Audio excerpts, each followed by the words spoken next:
Je m'appelle Emmanuel Grand, j'ai 47 ans, je vis à Colombes, près de Paris, avec ma femme et mes filles, et je sors en janvier 2014, le 9, Terminus Bells, mon premier roman, aux éditions Liana Levy.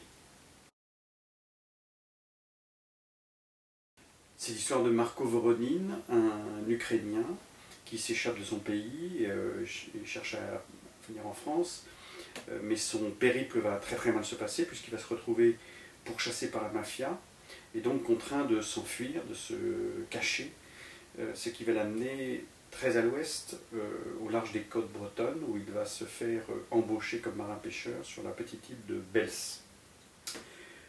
Malheureusement, il va se retrouver confronté à l'hostilité des locaux et à des phénomènes étranges, à un meurtre, et finalement de proche en proche à une malédiction dans laquelle il va se trouver embarqué et qui ne se dénouera qu'aux toutes dernières pages, dans les toutes dernières pages du roman.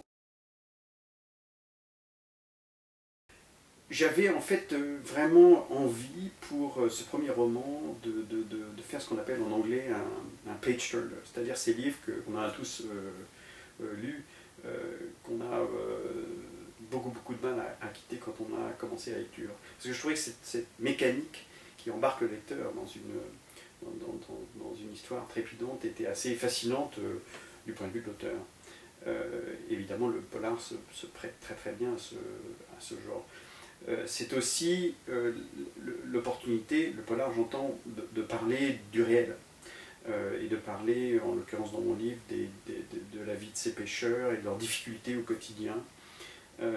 Malgré tout, je ne voulais pas non plus subordonner ce roman à la seule intrigue et au seul fait social.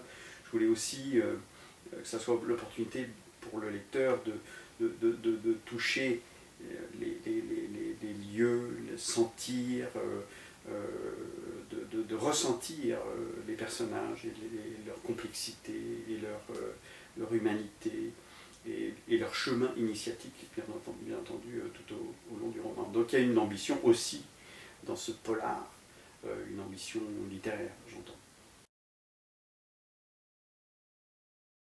Non, l'île des Fous n'existe pas. Elle est imaginaire, bien qu'inspirée très largement de l'île de Groix, d'une part, qui a une géographie et un esprit qui ressemble beaucoup à l'île de Bells. Elle est aussi inspirée d'autres lieux, et en particulier de l'île-Dieu. Je suis moi-même originaire de Vendée, donc un lieu qui m'est cher.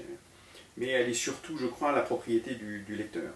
Je pense qu'une île imaginaire, c'est la liberté de l'auteur, mais c'est aussi la liberté du lecteur de s'approprier cette île et de se faire une île à son image ou selon sa propre fantaisie.